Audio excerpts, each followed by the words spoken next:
Anyway, out of Fort Lauderdale, President Donald Trump and Vice President J.D. Vance.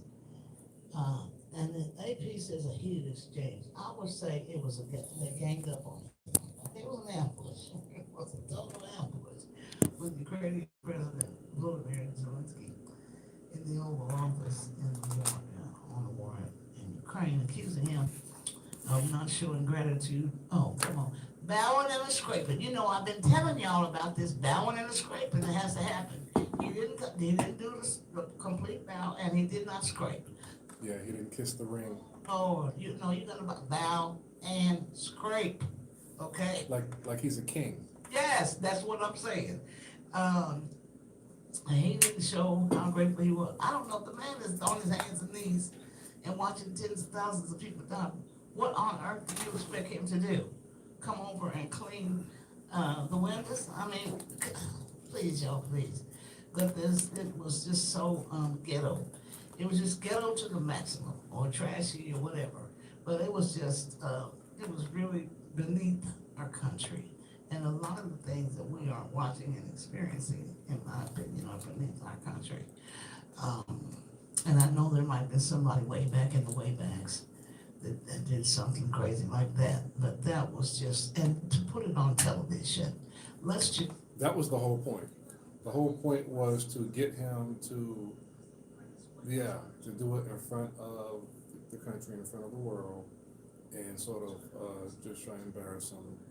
And from that point forward, anybody who comes to the White House and stands in front of those cameras, deterrence. You'd better thank this president publicly in front of everybody if you want anything from the United States. World, this what we're dealing with here. You got to get that bowing and scraping in, and because if not, and you know he holds serious grudges. He never forgets anything. Probably since junior high when he was a kid, he probably mad at somebody on the street that took his candy from him. He probably, man, I'm gonna check him. Yeah. Get the Justice Department. And you know, the fact is, we don't normally see negotiations and things of that nature. They don't really put cameras in. No. Crew and media. They don't. I mean, has that ever happened? No. After the agreement is made, it happened. That's when you come out. That's happening. And that's what y'all, I'm calling these things as they are. That shakedown they're doing in the country is just absolutely wrong. When do countries have to pay us back for helping them not get killed? When did that happen? Is that a new thing? I mean, you know, when did it get written or put in the annals of history that we have to rebuild? Well, rebuilding is one thing, but have to take their source of income, their minerals, and put them in our basket. That is that used car salesman stuff he's doing. It is just, you know, it's just really disgraceful as you see this. You know, he wants Canada, he wants Greenland, he wants Panama Canal. What else is it? Well, probably the water around Mexico. He just wants everybody's everything. And, you know, if you don't give it to him, he'll put you on. And that's also what it's about. Yes, when he says he wants Ukraine to give, you know, the United States minerals and precious things and resources that they have in their country, that's just what you said, extortion. So I just... And we're watching them, we're living them in real time. And all this stuff he's doing, he's been doing it. And this is not a new Trump, just Trump, they said 2.0. This is Trump 1000.0. Because he has been doing this in all of his business and in all of his life. Mike, that man has been in our news. Can you hear the discussion? For 40-something years. He has been thrust in our face and all his, I won't even say shenanigans, I would say all his crazy. Please subscribe, like, and share. For long before he became president and ran for office, long before then. He was Mr. Party Man. He did a whole lot of things that were inappropriate. He had all the bankruptcies with all the women, and he is just catting around like crazy, Mr. Bachelor, you know, all this stuff. And then, you know, for him to act like he's pure as the driven snow, Y'all preachers gonna pray for me. I don't know if that's gonna come off of you, honey. I don't know if prayer can take that off of you. Because he is not sorry. He is not, he, Not remorseful. And you know, when you abdicate leadership, like he's abdicating leadership in the world right now, you can't get that back. There's a reason why the United States of America has been the leader of the free world ever since World War II the way we have been, because of our people, our resources, and all these things that come together. Yeah. So, yeah. Nope. a country of 350 million plus people and not have a heart, okay? Not have courage and not have the ability to work with other people. If it's not his way or it's the highway. And that's not gonna work. I mean, folks now that voted for him, oh, we just love the dog. You love him, and look what he did. Yeah. Most of the people who voted for him have buyer's remorse right now. We could talk all day about that one. Yeah.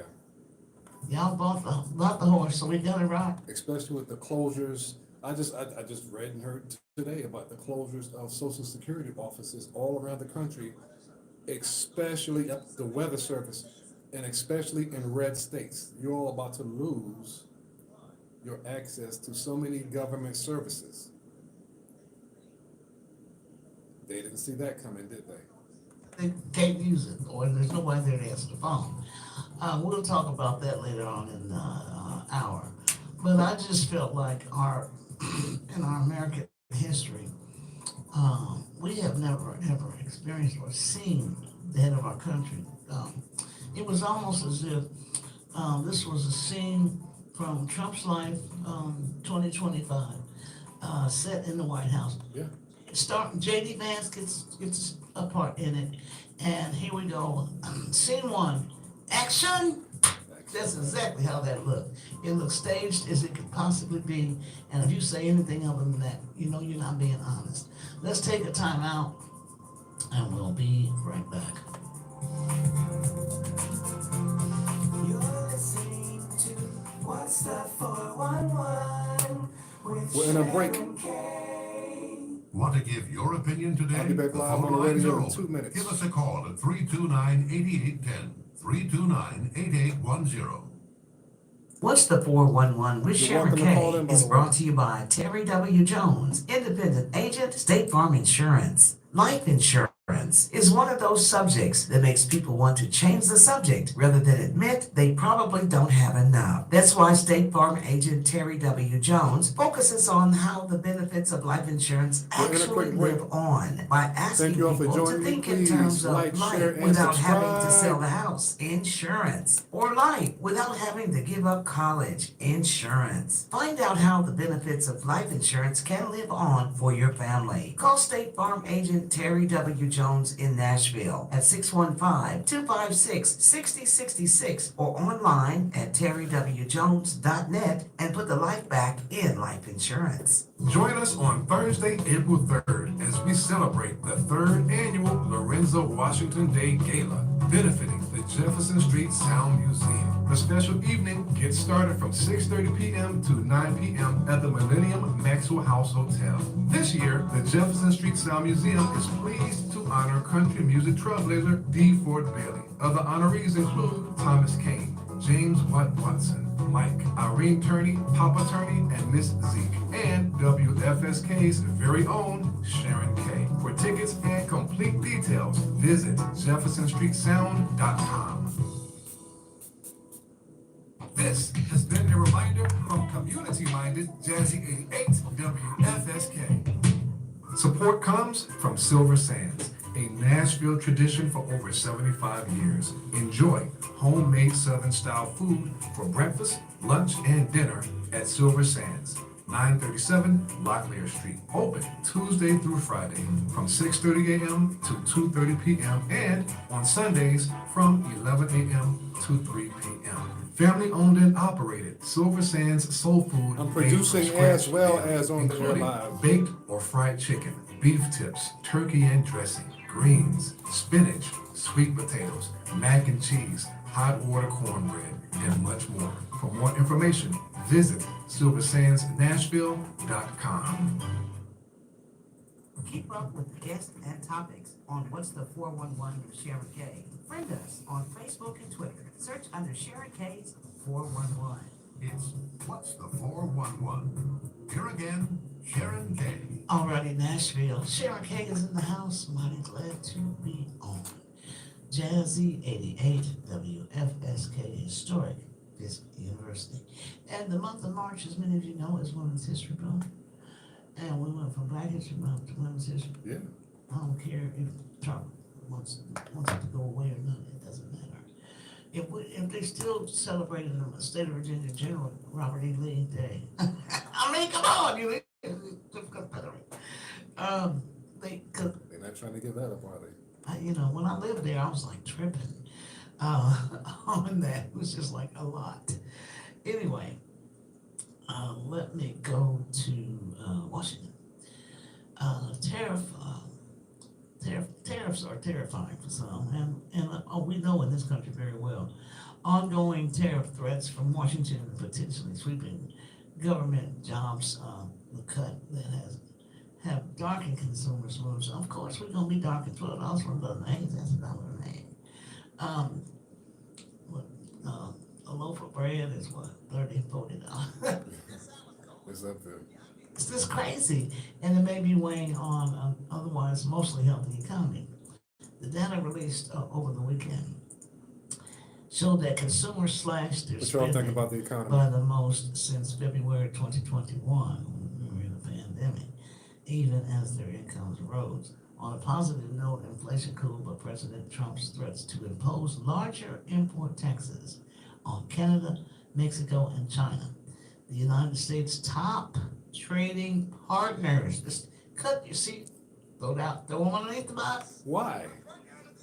Why? Why would you pick on your friends? What? But not your sister and your brother. Something helping us to make it here and add to our economy. And people have jobs and farmers can farm and,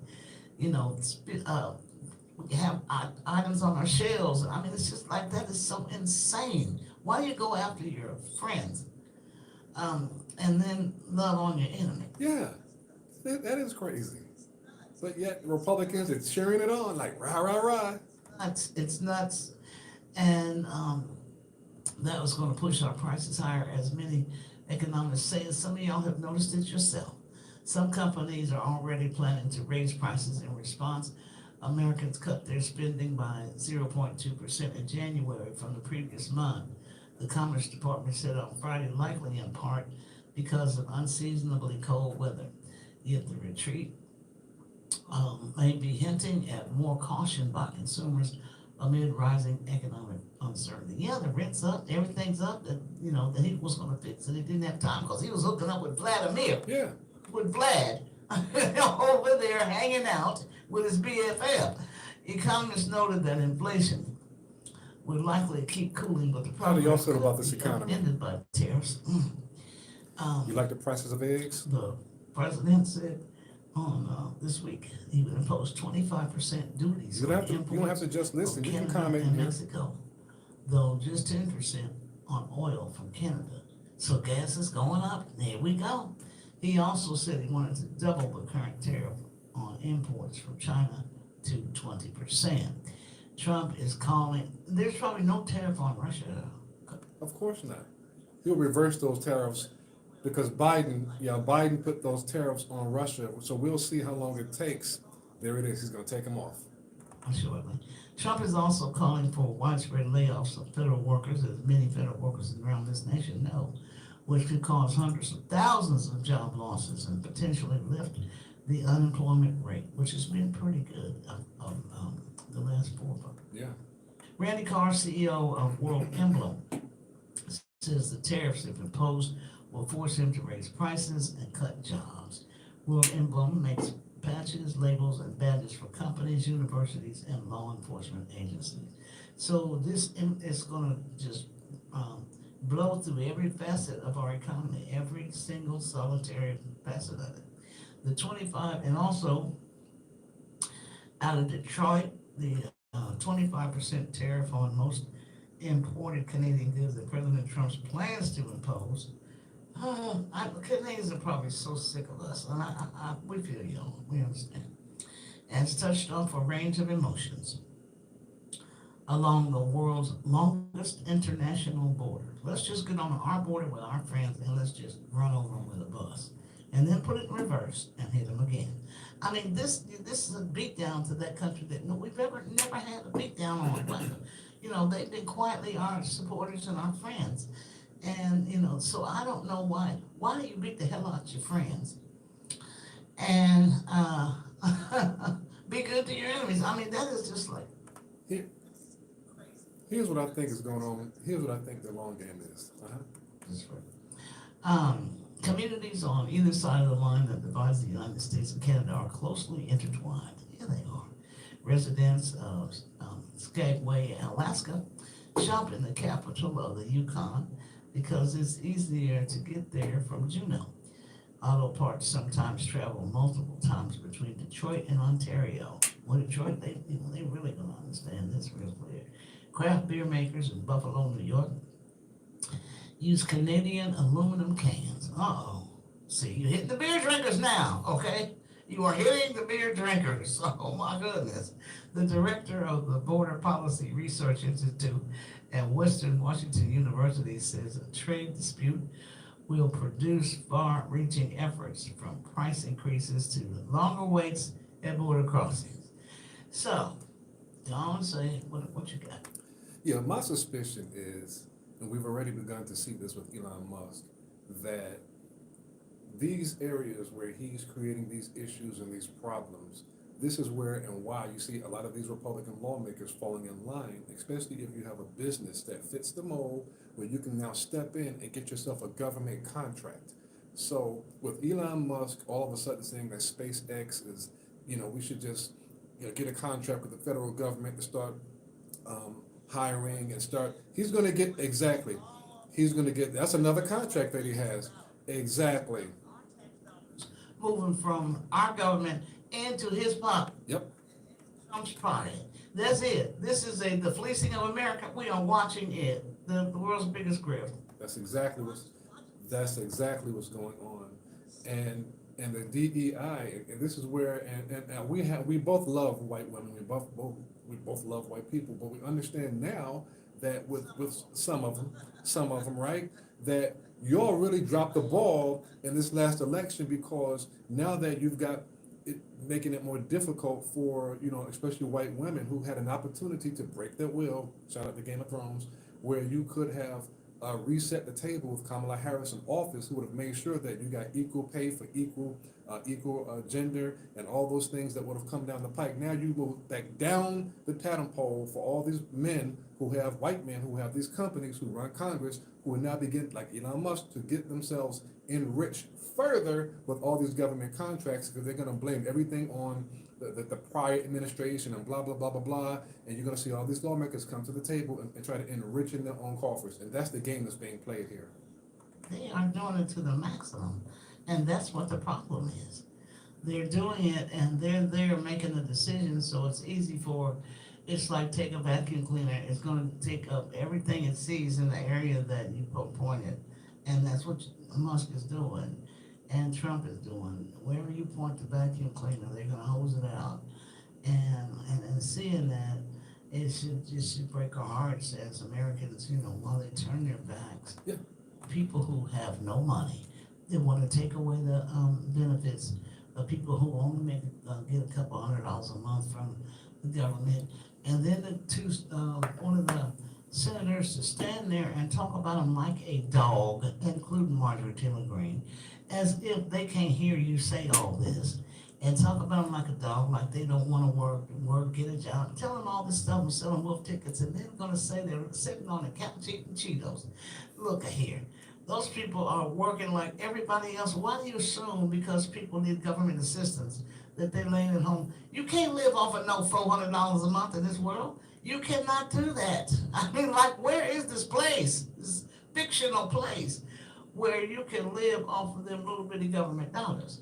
I mean, I don't understand what do they think we're getting, $10 million a year? I mean, Capitals, what's I up? mean, they're thinking, the Thanks, Mike. Head Start and other programs that, need to feed the kids and the lunches and the breakfast and things for the kids. We've had research conducted over years about how important it is for them to have the breakfast. Thanks, for Capital, I their appreciate it. start of their day to get Like their and going share. right, so they can use their brains. And now you're gonna pull all those things away from anything that's gonna help the American people. They're just in the process of dismantling all the things that are helpful to anybody and taking the contract. There's gonna be so many contracts. Yeah. Pockets must be full every night. And who would care about how much gold is in Fort Knox? Yeah. Myself, y'all could be more obvious.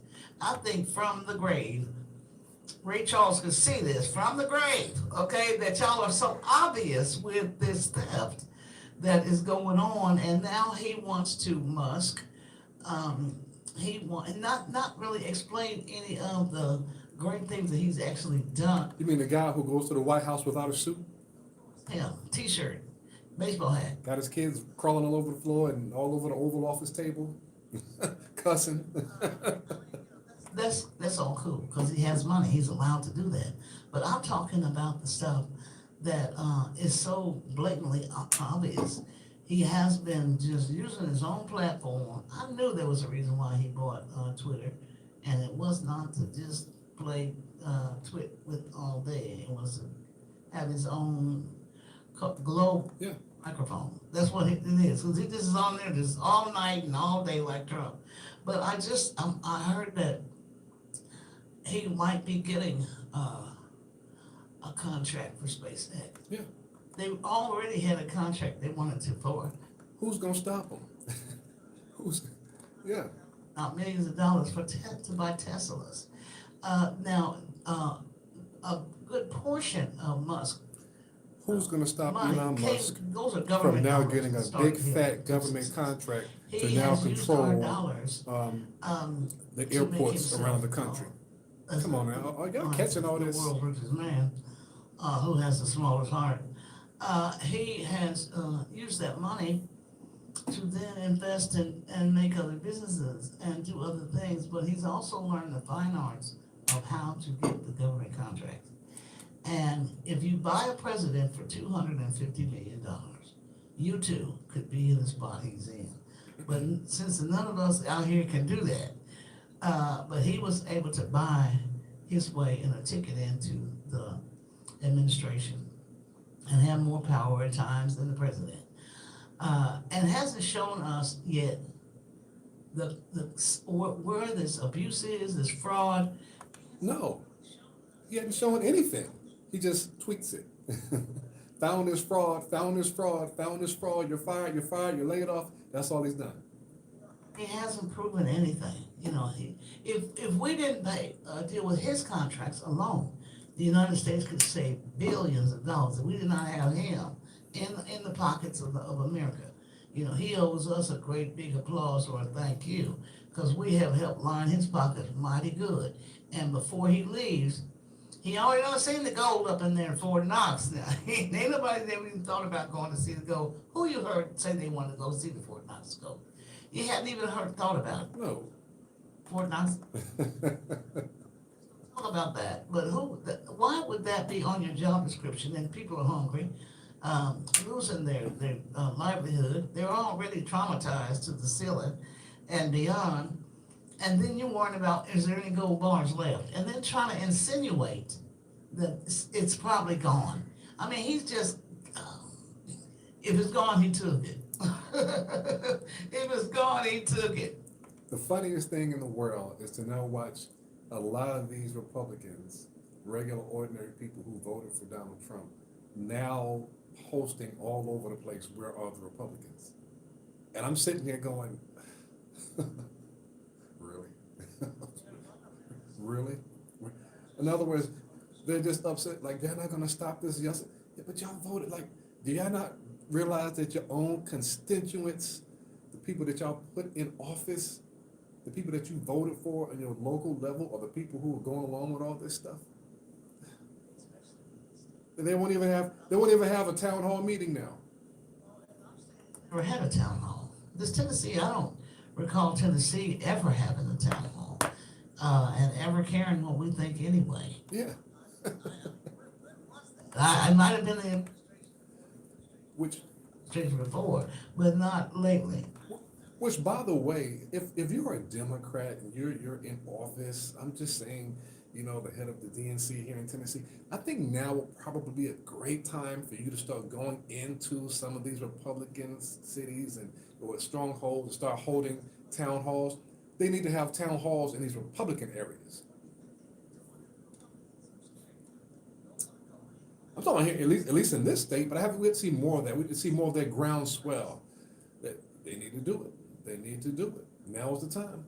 Ones that have been going out there and trying to act like they care about the constituents have been lambasted, and they have been shown the door, basically, because people are upset. The ones that vote, we voted for you. We bought your hats and your t-shirts. We bought your swag, your funky swag, and this is how you do it. You take our jobs, put us on the street, make our kids starve in school. Thank you, Mr. President. If I was, Well, and we'll be right back.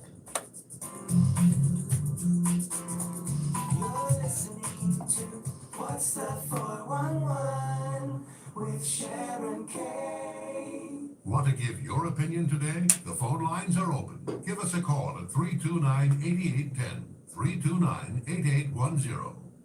What's the 411 with Sharon K is brought to you by Terry W. Jones, independent agent, State Farm Insurance. Life insurance is one of those subjects that makes people want to change the subject rather than admit they probably don't have enough. That's why State Farm agent Terry W. Jones focuses on how the Thank you benefits all of for life being here. insurance I actually appreciate live you. on by asking people to think in terms of life without having to sell the house. please like, share, and subscribe if you are new to my YouTube channel. Find out how the benefits of life Um, insurance can live on for your family. Call State Farm agent Terry. I am a super producer. I'm producing a radio talk show.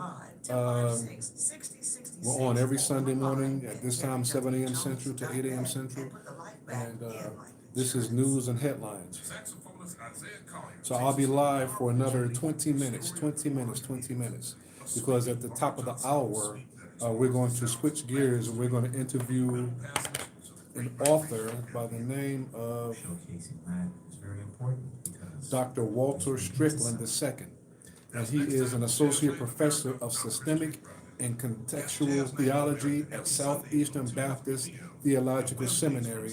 And he has a book that's called A History of Black Christianity in the United States.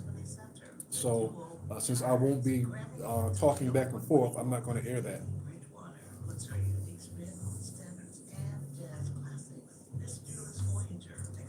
We're back live. We're back into the show in 30 seconds. 30 seconds. I'm taking us back into the show.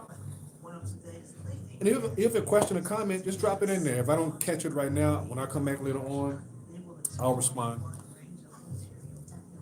Style, skill, and sensitivity to get that Nashville Symphony.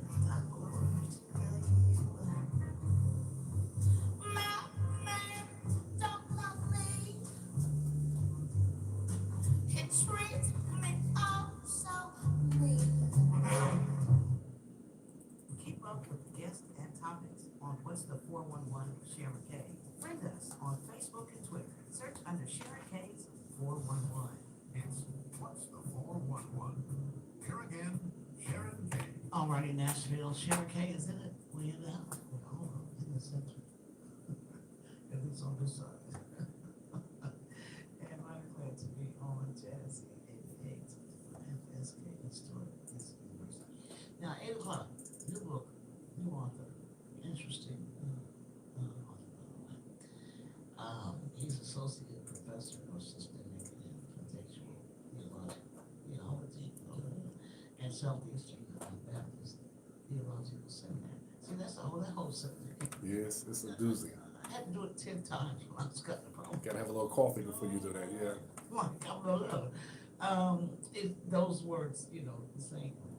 Anyway, Walter Strickland II is going to be on.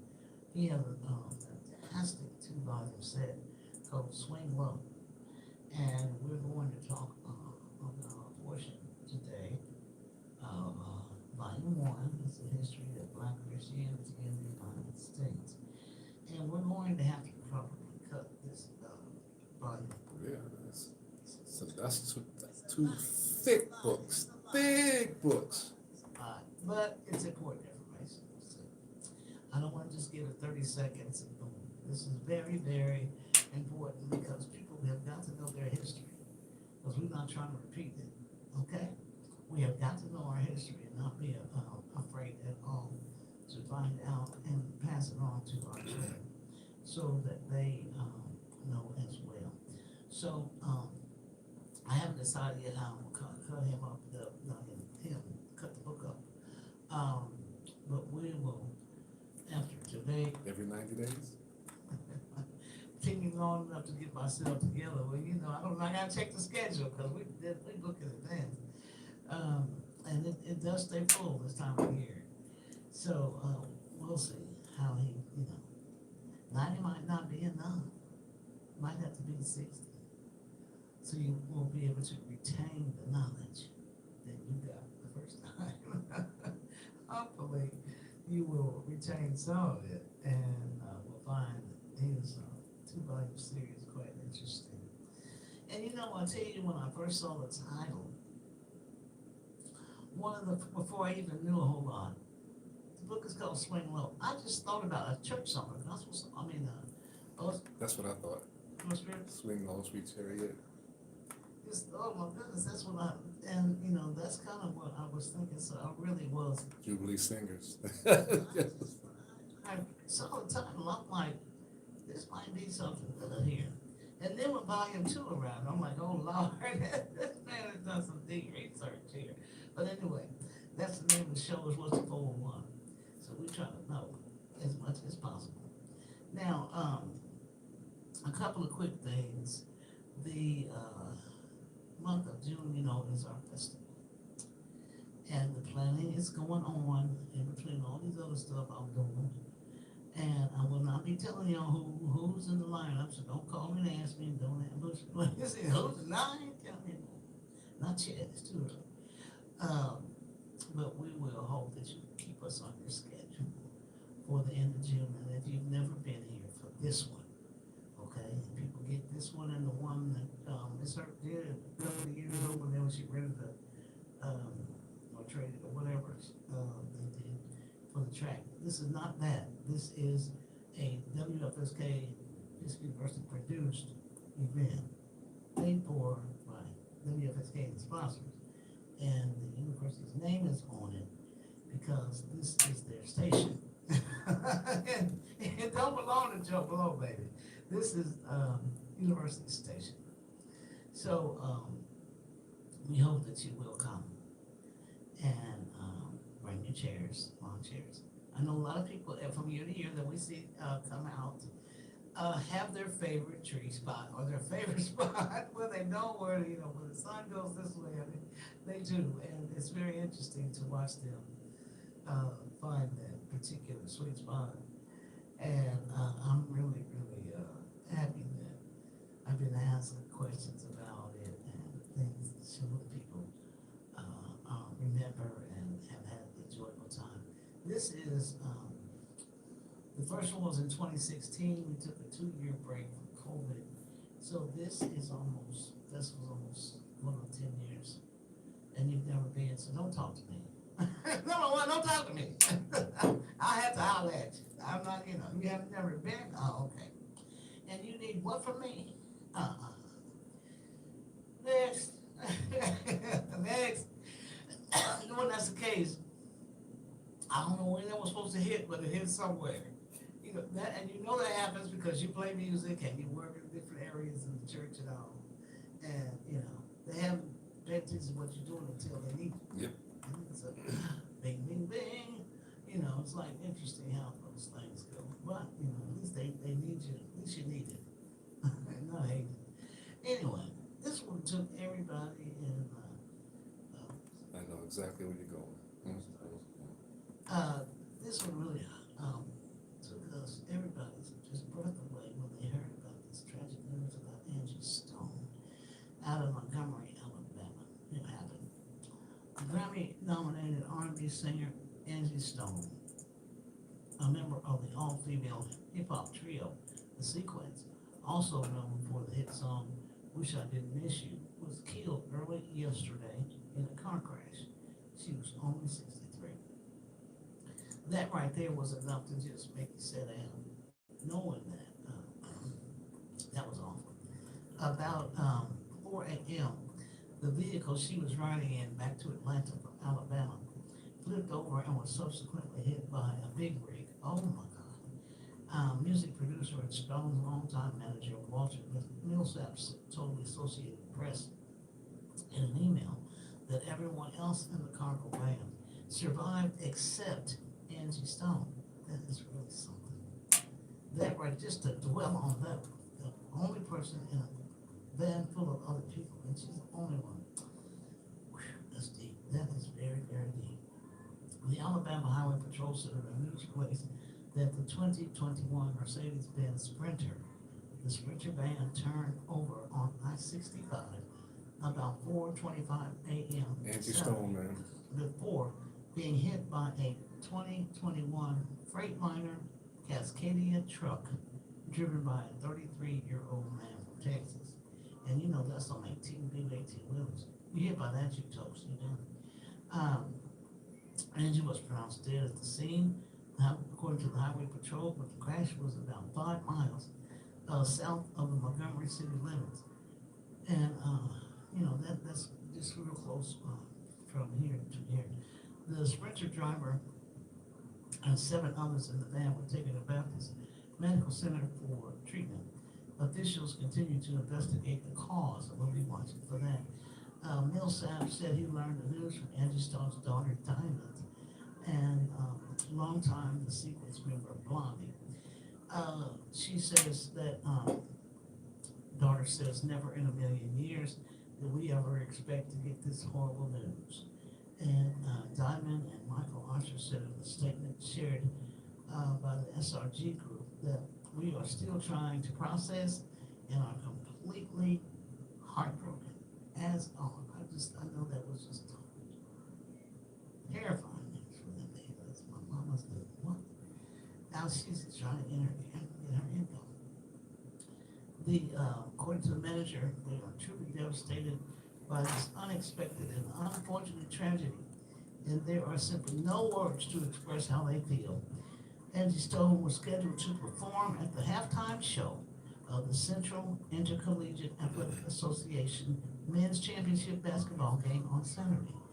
The CIAA is that league, and CIAA chaplain Pastor Jerome Barber called for a moment of silence at the game. Can you just imagine being in the stands and you're there for it? Yeah. And to see her that just, you know, she's on her way there. And it's unbelievable. CIAA Commissioner Jackie McWilliams Parker said they are heartbroken by the loss. She used her incredible talent, passion, and presence to inspire and touch us with strength and hope. Music has been a big part of Angie's life since she was a little girl, since she was just a child, with her mother singing around the house and her father singing gospel and blues at spots around town. So she had music around her all the time. Stone told the Associated Press in the 1999.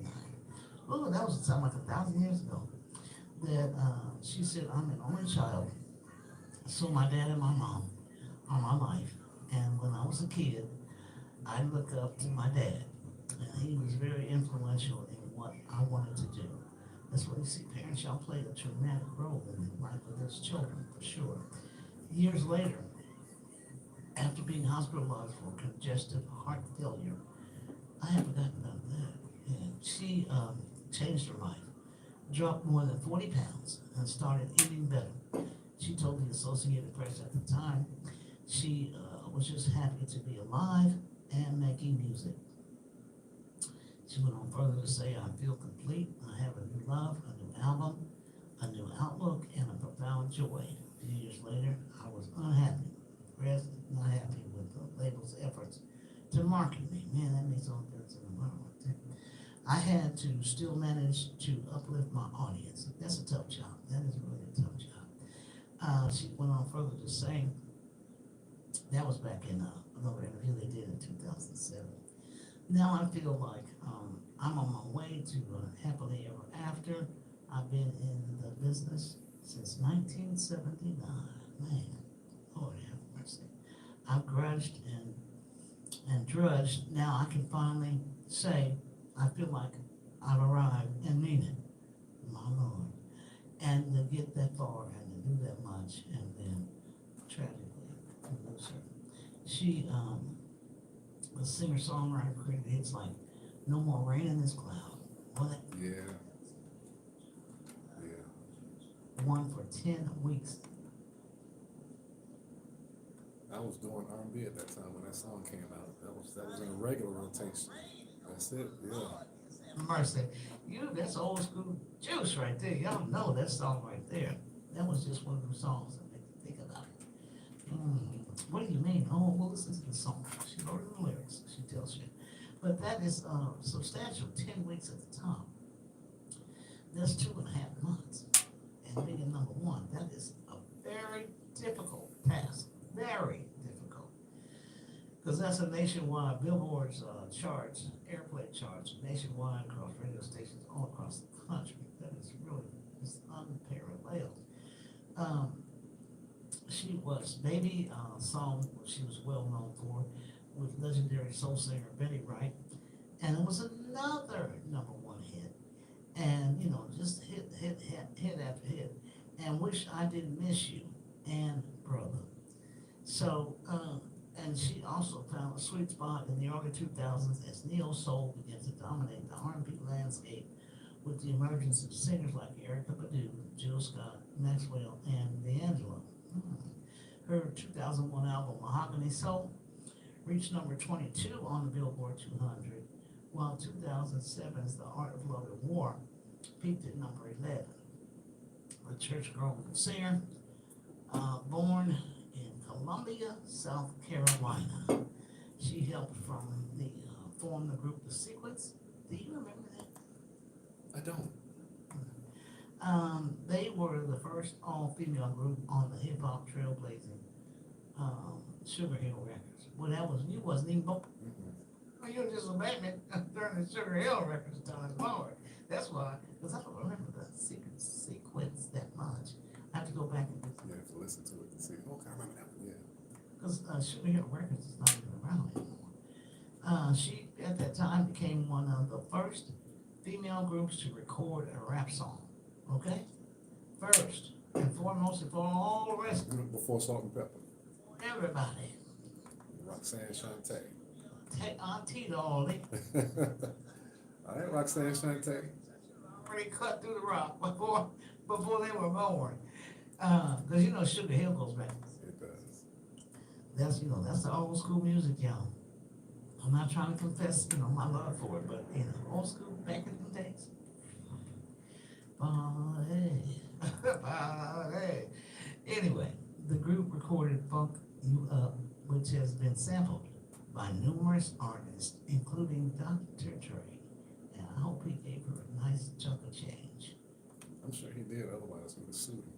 Yes, Or the label. I'm not sure if she got it, but I'm sure the label got it. well, they recorded the song, maybe she had a hand in writing it. And so, Yeah, okay. after finding success in the early 1980s, Stone later joined the trio Vertical Hope. You remember them, no? Before launching her solo career. So we are just truly, truly heartbroken to hear this sad news about Angie Stone, 63 years old, in the state of Alabama, on her way from Montgomery. Got family there, yeah. This is just really, I heard you playing her song, just a second ago. Yeah, Just Stone album from my, yeah. and I wrote some songs in here because I have some thoughts. And I'm sure you were stunned to see her name on there, weren't you? On that, I was, yeah, paper my house. okay. We got quite a bit of Angie Stone up here. I was really shocked. I said, okay, we got like 10 songs up here. And let me just say, and I don't know, you know, God sends us signals and signs all the time. Yesterday afternoon, about 3:45, I can do certain things on the station from my house. And fixing what you hear at this moment is one of the things and it just, this is the truth, because you know I'm talking about that wide orbit. Yeah, program. And it came up, I had just literally saw her name on the screen. One of her songs was playing yesterday afternoon between, I think, 3:30 and 4 o'clock. And I was right there at my desk. And I was like, oh, I wonder how they're taking this one. I was just in my mind thinking, you know, certain songs when they come up, I wonder how y'all think about them. And then right after that, I read about her dying. I mean, that was a lot. Yeah. It really was. And for folks that love R&B singers and great women of music, that is a very, very serious loss. She was married, what she got a son by. Is that D'Angelo or was it Jill Scott? It's one of them. It's her? Okay. Okay. That, you know, Yeah. Yeah. Yeah, because Regina sent me that text. I was like, what? I started reading. I said, wow. Yeah. stuff, I was like, this is too much. I'm looking at this song, the station played it. But that song, No More Rain, we must have played that stayed in rotation. Yeah. I remember that, yeah. It's on the screen. And you all listen to the station, that's around the time that We're gonna miss Angie Stone. it just popped in. I was like, this is so strange, for this to just pop in like this. Because I thought I had them as a different kind of category, but my Wicked Mix is this kind of really eclectic stuff. And it would fill on her, and I was just, because I hadn't seen that ever happen as far as the songs that I brought from that particular era of music. I hadn't seen it happen. So we'd ask, the Lord to bless her, keep her family, our son and her daughter, because they are really dealing with a lot. And the only person in that band, out of 7 or 8 people, Yes, sir. it's unbelievable. All right, Nashville, we're coming back at 8 o'clock here. We're just about 30 seconds from now. With the book for today, Swing Low, Volume 1. Let's take a time out, and we'll be right back. You're listening to What's the 411 with Sharon Kay. 88.1 WFSK FM, Fisk University, Nashville. Being a teenager is tough. There's a constant Thank you all for joining me live. Please like, share, and subscribe.